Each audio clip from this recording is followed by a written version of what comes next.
Welcome to this explainer. Okay, we're just going to dive right in today because there is a massive shift happening right now inside the world's most famous home sharing platform.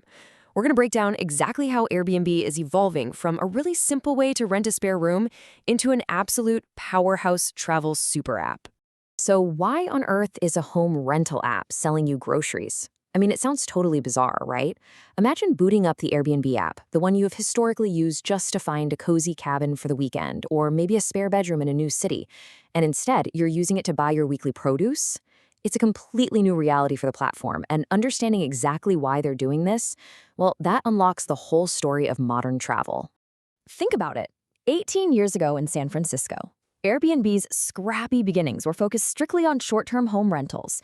It was just a simple peer-to-peer exchange. But today, their brand new app offerings include boutique hotels, car rentals, and, yeah, literally grocery delivery.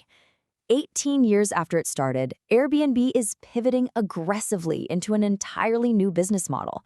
They really want to be your one-stop travel shop, handling absolutely every single logistical piece of your vacation from start to finish. Section 1. The Catalyst. Global Regulatory Roadblocks.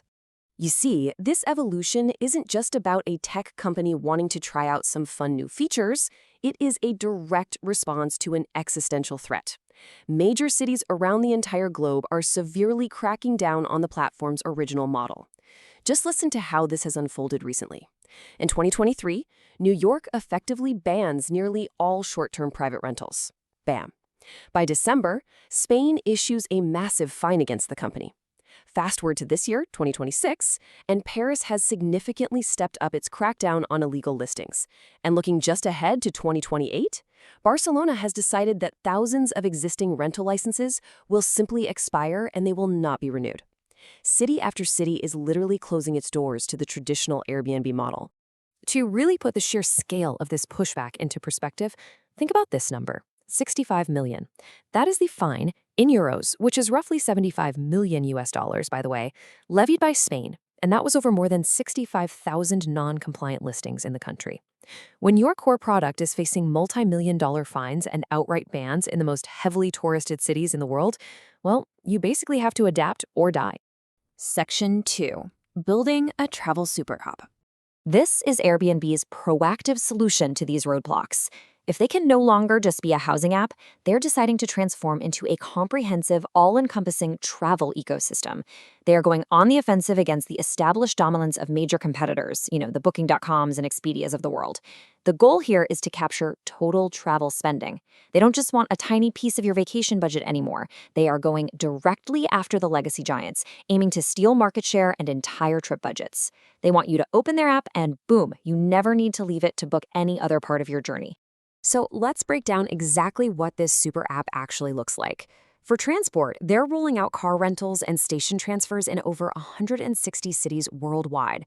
For pure convenience, and this is wild, they're partnering with Instacart for grocery deliveries in 25+ US cities, alongside new luggage storage services.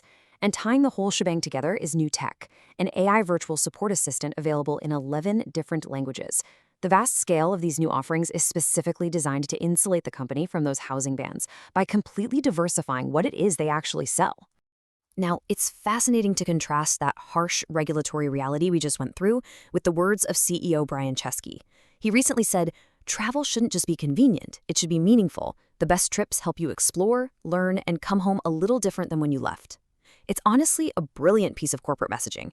They are taking this massive, essentially forced business pivot and framing it as a visionary enhancement to the traveler's experience. It's a very philosophical spin on what is ultimately a necessary survival tactic against global government crackdowns. Section 3. The bottom line. Of course, all of this naturally begs the question, are these massive government hurdles actually hurting the company? Well, despite the massive bans in New York, the crackdowns in Paris, and that $75 million fine in Spain, $2.68 billion. Yeah, billion with a B. That is the staggering revenue Airbnb posted for the first quarter of 2026. And what makes that figure even more incredible is this right here, 18%. That $2.68 billion represents an 18% increase from the previous year. This proves absolutely incredible financial resilience. even as their original foundation faces relentless attacks, and even as they spend really heavily to roll out this massive evolution into a super app, their bottom line just continues to grow. So as we wrap up this explainer, I want to leave you with a final provocative question to chew on. Will Airbnb's new one-stop shop change how you travel? Or is the era of the scrappy rental truly over? Think about your next vacation for a second. Are you ready to embrace this massive ecosystem and book your boutique hotel, your rental car, and your groceries all in one place? Or are you going to miss the days when it was just a simple app for finding a spare room in a new city? The world of travel is changing incredibly fast, and understanding these shifts helps us all navigate it a little bit better. Thanks for being a focused learner with me today, and I'll catch you in the next explainer.